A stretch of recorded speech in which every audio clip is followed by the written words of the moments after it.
Gold trusted gold buyers తాకట్టులో ఉన్న బంగారాన్ని విడిపించి ఈ రోజు ఉన్న మార్కెట్ ధరకే కొనబడును. మరిన్ని వివరాలకు సంప్రదించండి 7771077720. కేంద్రం పైన ఒత్తిడి తీసుకొస్తామంటూ కాంగ్రెస్ పార్టీ ప్రకటన చేసింది.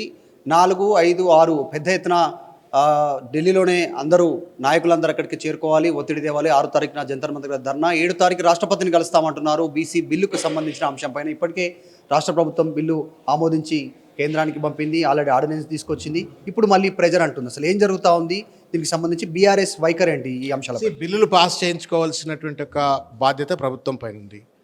బిల్లులు పాస్ కావాలని చెప్పని 4 కోట్ల మంది తెలంగాణ ప్రజలు ఎదురు చూస్తున్నారు. ఈ రాష్ట్రంలో ఉన్నటువంటి అన్ని రాజకీయ పార్టీలు ఇంక్లూడింగ్ భారత రాష్ట్ర సమితి కూడా కోరుకుంటుంది.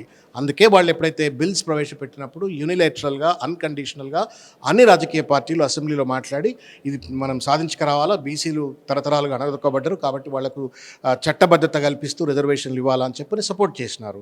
ఆ సపోర్ట్ చేసిన తర్వాత మార్చిలో పంపినారు బిల్స్. మార్చిలో బిల్స్ పంపి జూలై దాకా రేవంత్ రెడ్డి గారు మొద్దు నిద్రపోతూ ఉన్నారు. జంతర్ మంతర్లో పోయి ఒకరోజు ఎప్పుడో మార్చ్ ఎండ్లో దీక్ష చేసినాడు. దాని తర్వాత ఏం చేసిండో తెలియదు. మన రాహుల్ గాంధీ దగ్గర మళ్ళీ ఏదో ప్రజెంటేషన్ చేసిండు. మళ్ళీ ఇప్పుడు సడన్గా 5-6 అడుగు పోతా అంటున్నారు. మధ్యలో ఆర్డినెన్స్ పట్టుకొచ్చిండు. బిల్స్ ప్రెసిడెంట్ ఆఫ్ ఇండియా దగ్గర పెండింగ్లో ఉన్న తర్వాత ఆర్డినెన్స్ పట్టుకొచ్చిండు, which is a legally contradictory act by the government. మరి అది తెలిసి చేస్తున్నారా, తెలియక చేస్తున్నారా, ఇగ్నోరెన్సా, అరగెన్సా, మీడియాకర్ బుల్డోజింగా తెలియదు. మొత్తానికి మాత్రం వాళ్ళు తప్పిదం మీద తప్పిదం చేస్తూ ఉన్నారు. రెండవది ఏంటి అంటే ముఖ్యమైనటువంటి ఒక అంశము, ఆల్ పార్టీ మీటింగ్ ఎందుకు పిలవరు రేవంత్ రెడ్డి గారు? ఏం మీ ప్రైవేట్ అఫైర్ ఇదేమన్నా?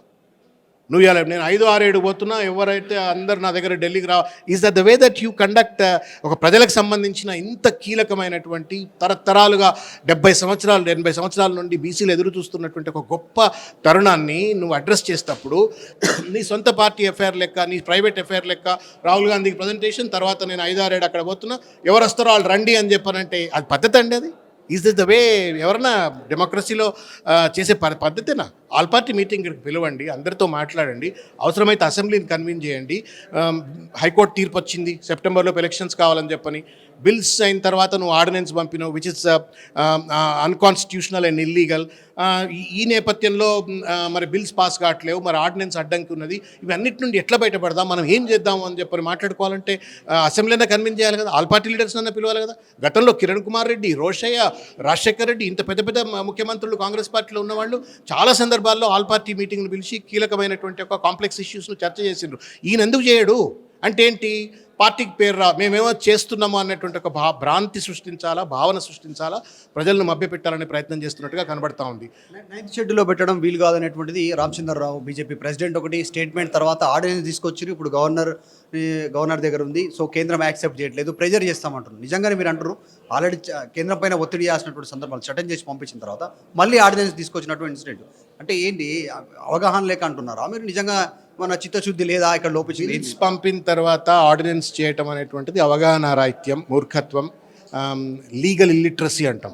Legal illiteracy. ఆయనకు చట్టం మీద అవగాహన లేదా, లేకపోతే ఆయన అడ్వకేట్ జనరల్, లేకపోతే ఆయన చుట్టూ ఉన్న అడ్వకేట్లు ఏం చెప్తున్నారో తెలియదు. ఇది మూర్ఖత్వం. రెండవది, మీరు బీహార్లో చట్టాలు చేసే ముందు, యాక్ట్స్ పట్టుకొచ్చే ముందు మొత్తం డేటా అంతా పబ్లిక్ డొమైన్లో పెట్టిండ్రు. ప్రతి గ్రామములో ఏ గ్రామములో క్లాసిఫైడ్ ఇన్ఫర్మేషన్, ఏ కులం వాళ్ళు ఎంత పర్సంటేజ్ ఉన్నారు అని చెప్పని మొత్తం క్లాసిఫైడ్ ఇన్ఫర్మేషన్ అంతా కూడా పెట్టినారు. ఇక్కడ ఎందుకు పెడతలేరు? అసెంబ్లీలో ఎందుకు టేబుల్ చేస్తలేరు? Caste survey report, Bhusani Venkateshwararao report ఎందుకు పెడతలేరు? ఎక్స్పర్ట్ గ్రూప్ ఇచ్చిన రిపోర్ట్ ఎందుకు పెడతలేరు? ఈ 3 రిపోర్ట్లను పబ్లిక్ డొమైన్లో పెట్టకుండా బిల్స్ అసెంబ్లీలో పాస్ అయిన తర్వాత ఇప్పుడు ఈ 3 రిపోర్ట్లైనా ప్రెసిడెంట్ ఆఫ్ ఇండియాకి పంపినావా చెప్పున్నావు నాకు? A very important thing. ఈ 3 రిపోర్ట్లు ప్రెసిడెంట్ ఆఫ్ ఇండియాకి పంపుంటే ఆయన డెసిషన్ తీసుకోవడానికైనా ఉపయోగపడుతుంది. అదన పంపినామంటే అది కూడా తెలియదు. ఎందుకు ఎంపెరికల్ డేటా ఎందుకు బయట పెట్టట్లేదు? అదే అడుగుతున్నా నేను రేవంత్ రెడ్డి గారిని. నీ మనసులో ఏముంది, నీ మెదడులో ఏం పురుగులు తిరుగుతున్నాయో మీరు చెప్పాలి కదా. మాకు ఎట్లా తెలుస్తుంది? మేము అడుగుతున్నాం, మేము ఢిల్లీలో అడిగినాం, ఇక్కడ అడిగినాం, అక్కడ అడిగినాం, చాలా సందర్భాలు అడుగుతున్నాం. Reports have to be tabled in the assembly. Reports have to be brought to the public డొమైన్లో తీసుకురావాలా? ఎందుకు తీసుకురావట్లేవు? నువ్వు నీ ఈ కాన్ఫిడెన్షియల్గా పెట్టుకున్నట్టుగానే ఉట్టిగానే బిల్లులు పంపి ప్రెసిడెంట్ ఆఫ్ ఇండియా చేయమనంటే వాడు అడుగుతాడు, ఎంపెరికల్ డేటా ఉందా, ట్రిపుల్ టెస్ట్ కంప్లీ అయిందా అని వాడు అడుగుతాడు. మరి ఆ డేటా నువ్వు ఇచ్చినవా ఇవ్వలేదా మాకు ఎట్ట తెలియాలా? కాబట్టి ఇదంతా కూడా ఏదో ఒక చిత్తశుద్ధి ఉన్నట్టుగా ఈ ప్రభుత్వానికి అయితే కనబడతలేదు. మరి భగవంతుడి దయ, బీసీలు ఏళ్ల కొద్ది కష్టపడ్డరు. బాధపడ్డారు, అణగదొక్కబడ్డారు. దీనివల్ల ఏమైనా చట్టపరమైనటువంటి ఒక సాధికారత వస్తుందేమో ఎదురు చూస్తున్నారు. న్యాయం చేస్తామన్నారు కానీ అన్యాయంగా వ్యవహరిస్తున్నట్టుగా నిలబడతా ఉంది. మీరు చెప్పండి ఒక మాట, నేను పోతున్న ఢిల్లీకి 5-6 ఉంటా, అందరు రావాలా అంటే నువ్వు is that the way you conduct procedure? అట్లే ఉంటుందా? అందరితో కూర్చొని మాట్లాడతాం నీకు కష్టమేంటి? మీ ప్రైవేట్ అఫైర్ కాదు కదా. అన్ని పార్టీలను పిలిచి ఎందుకు మాట్లాడవు? అసెంబ్లీలో ఎందుకు మాట్లాడవు? కౌన్సిల్ ఎందుకు మాట్లాడవు? ఆ ప్రైవేట్ అఫైర్ లెక్క చేస్తున్న తీరు మాత్రం తప్పనిసరిగా ఆక్షేపణీయం. నెంబర్ 1. గతంలో అఖిలపక్షాన్ని తీసుకెళ్తాం ఢిల్లీకి అటువంటి స్టేట్మెంట్ చేశారు. సరే ఇప్పుడు వాళ్ళు స్టేట్మెంట్ చేయట్లేదు. పక్కన పెడితే బీఆర్ఎస్ వైఖరి ఏంటి? బీజేపీ ఒక క్లారిటీ తోటి ఉంది, 9th షెడ్యూల్లో పెట్టడం వీలు కాదు, ఆర్డినెన్స్ యాక్సెప్ట్ చేయడం వీలు కాదు అనేటువంటిది ఒక క్లారిటీ ఇచ్చే ప్రయత్నం చేస్తారు. ముఖ్యంగా 42%లో ముస్లింలకు 10% పోతుంది అనేటువంటి వాళ్ళు ఒక ప్రతిపాదన చేస్తారు. వాళ్ళ వెర్షన్. కాంగ్రెస్ మేమే చేస్తున్నాం చిత్తశుద్ధి, ఇదే రోల్ మోడల్ దేశానికి అని కాంగ్రెస్ చెప్తా ఉంది. బీఆర్ఎస్ ఏంటి? బీఆర్ఎస్ స్టెప్ ఏంటి దీంట్లో? మీరు ఆర్డినెన్స్ని వ్యతిరేకిస్తూ ఉన్నారు, కరెక్ట్ కాదు అనేటువంటిది. మీరు దయచేసి ప్లీజ్ డోంట్ మిస్ఇంటర్ప్రెట్ ఇట్. ఆర్డినెన్స్ని మేము వ్యతిరేకించట్లే. ప్రభుత్వం చేసినటువంటి ఒక ఆర్డినెన్స్ లోపభూయిష్టం అన్నాను నేను. నాకు కావాలబ్బా 42% రిజర్వేషను, నువ్వు కింద పడతావా? నువ్వు ఎట్లన్నా పట్టుకరా. ఢిల్లీలో పొర్లు దండాలు పెడతాడా ప్రెసిడెంట్ ఆఫ్ ఇండియా దగ్గర? బడేబాయి దగ్గర పోయి సాష్టంగా ప్రమాణాలు చేస్తాడా? రేవంత్ రెడ్డి గారు ప్రమాణాలు చేసిండు, వాగ్దానం ఇచ్చిండు, ఓట్లు దండుకుండు కాబట్టి ఆయన ఎట్లా చేస్తాడో చేయనియండి. కానీ జరుగుతున్నటువంటి ఒక వ్యవహారంలో ఉన్న తప్పిదాలను చెప్పకపోతే మనం ఎందుకండి? ఇక మరి మనం ఆయన ఏం చెప్తే అది గంగిరెద్దుల లెక్క డూడు బసవన్ లెక్క తలకాయ ఒప్పుకుంటూ పోతే అయిపోద్ది కదా. అట్లా కాదు కదా.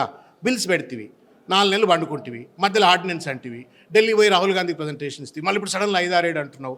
నువ్వు ఆల్ పార్టీ మీటింగ్ పిలువవు, అసెంబ్లీ పిలువవు, రిపోర్ట్స్ అన్ని పబ్లిక్ యాక్సెస్లో పెట్టవు. Don't you think it's all mediocre way of handling this?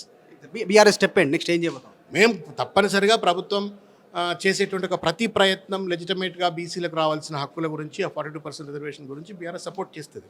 కానీ 42% రిజర్వేషన్ పేరు మీద ప్రభుత్వం చేస్తున్నటువంటి ఒక తప్పిదాలను కూడా ఎప్పటికప్పుడు ఎత్తి చూపవలసిన బాధ్యత ఉంది. ఆయన ఆల్ పార్టీ మీటింగ్ పిలిస్తే ఆల్ పార్టీ మీటింగ్లోనే క్లోజ్ రూమ్లో అందరూ చెప్పేవాళ్ళు. ఆయన పిలుస్తలేడు కాబట్టి తప్పనిసరిగా ఈ ఆర్టీవీ ద్వారా చెప్పాల్సిన పరిస్థితి. కాబట్టి తప్పనిసరిగా ఆయన తప్పు చేస్తే ఎత్తి చూపుతాము. ప్రైవేట్ అఫైర్గా నడుపుతున్న తంతును ప్రజలను అర్థం చేసుకోవాలని చెప్పని కోరుతాము. ఆల్రెడీ బీఆర్ఎస్ పార్టీ గతంలో జరిగిన లోకల్ బాడీ ఎన్నికల్లో 40-50% ఆల్రెడీ ఇచ్చింది, చాలా సందర్భాల్లో ఇచ్చింది.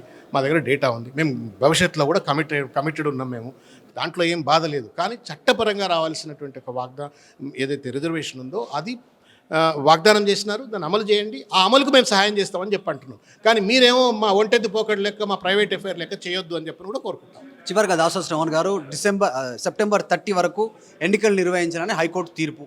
సో అది కాకుండా ఆప్షన్ ఏమైనా ఉందా? ప్రభుత్వం అది చూపించి ఎన్నికలకు పోయే అవకాశం. ఛాలెంజ్ అయింది సుప్రీంకోర్టు. ఎందుకు ఛాలెంజ్ చేయలేదు? హైకోర్టు తీర్పు ఇచ్చింది. నీకు సెప్టెంబర్ లోపు కాదు అనుకున్నాం, ఫర్ ఎగ్జాంపుల్ కాదు, సంతకాలు కావు ఏదో కారణం చేత, మనం సుప్రీంకోర్టు కన్నా పోయి ఉండాల్సి ఉండే కదా. నాకు ఈ డేట్ సరిపోదమ్మా, ఈ డెడ్ లైన్ హైకోర్టు తప్పుడు తీర్పు ఇచ్చింది, నేను ఎస్ఎల్పి ఫైల్ చేసి సెప్టెంబర్ 30th లోపు కాదు, నా బిల్స్ ప్రెసిడెంట్ ఆఫ్ ఇండియా దగ్గర పెండింగ్లు ఉన్నాయి, మీరు ఆల్రెడీ పార్తీవాలా జడ్జిమెంట్ ఉంది, లేకపోతే సుప్రీంకోర్టు చంద్రచూడ్ గారు అబ్జర్వేషన్స్ ఉన్నాయి, గవర్నర్ కానీ ప్రెసిడెంట్ కానీ బిల్స్ యూనిలేటరల్గా రోజుల కొద్ది వాళ్ళ దగ్గర పెట్టుకునేటువంటి ఒక constitutional silence is not granted అని చెప్పని నువ్వు సుప్రీంకోర్టు పోయి ఉండాల్సి ఉండే, అడగాల్సి ఉంటివి. నువ్వు ఏం ప్రయత్నం చేయలేదు, డ్రామాలు చేస్తూ ఉన్నావు, థియేటర్కి చేస్తూ ఉన్నావు. That's not correct. ఇప్పటికైనా ఆల్ పార్టీ మీటింగ్, ఇప్పటికైనా అసెంబ్లీ కన్విన్స్ చేయాలా, ఇప్పటికైనా what are the various alternate options that are available to implement 42% reservations అని చెప్పి ఒక డెమోక్రాటిక్ డైలాగ్ డిస్కషన్ జరగవలసిన అవసరం ఉంది. కరెక్ట్. అంటే ఆల్రెడీ ఆల్ పార్టీ మీటింగ్ గతంలో తీసుకెళ్తామని స్టేట్మెంట్ చేసినా ఇంతవరకు చేయట్లేదు. వచ్చేవాళ్ళు రండి, 4, 5, 6 ప్రెజర్ చేద్దాం, 7 రాష్ట్రపతిని కలుద్దాం అనేటువంటి స్టేట్మెంట్ పైన బీఆర్ఎస్ ఎమ్మెల్సీ దాసోజు శ్రవణ్ ఆక్షేపణ చేస్తూ ఉన్నారు. దాంతోపాటు ఆల్రెడీ బిల్స్ ఓకే చేసిన తర్వాత ఆర్డినెన్స్ తీసుకురావడం అనేటువంటి దానిపైన మళ్ళీ ఇప్పుడు కేంద్రం పైన ఒత్తిడి తీసుకొస్తామంటారు. చిత్తశుద్ధి లోపించింది అనేటువంటి స్టేట్మెంట్ చేస్తూ ఉన్నారు. సో బీఆర్ఎస్ రాష్ట్ర ప్రభుత్వం ఏ నిర్ణయం తీసుకున్నా బీసీలకు ఇచ్చేటువంటి 42%లో ఖచ్చితంగా సపోర్ట్ చేస్తాం. బీసీలు ఇన్ని సంవత్సరాల నుంచి వెయిట్ చేస్తూ ఉన్నారు, 70 సంవత్సరాల నుంచి, కాబట్టి సపోర్ట్ చేస్తామని చెప్తున్నారు. కానీ లోపభూయిష్టంగా ఏది ఉన్నా కూడా దానిపైన ఖచ్చితంగా ఫైట్ చేస్తాం బీఆర్ఎస్ తరఫు నుంచి స్టేట్మెంట్ చేస్తూ ఉన్నారు. గతంలో కూడా ఆల్రెడీ బీఆర్ఎస్ 10 సంవత్సరాల కాలంలో క్షేత్రస్థాయిలో ఇచ్చినటువంటి వాటిలో బీసీలకు 50% పైగా అన్ని అంశాల్లో అవకాశం కల్పించింది అటువంటి స్టేట్మెంట్ కూడా దాసోస్ చేస్తూ ఉన్నారు. వీడియో జర్నలిస్ట్ జాఫర్తో మధు మల్కేడ్కర్, హైదరాబాద్. తెలుగులో ఫాస్టెస్ట్ న్యూస్ యాప్ ఇప్పుడు కొత్త అవతారంలో 5 సెకండ్లోనే పూర్తి వార్తా సమాచారం మీ చేతిలో. సోషల్ మీడియా ట్రెండ్స్ మీ కళ్ళ ముందుకే, live TV and voice search ఆప్షన్స్తో ఇప్పుడే డౌన్లోడ్ చేయండి. యాప్ లింక్ డిస్క్రిప్షన్లో ఉంది.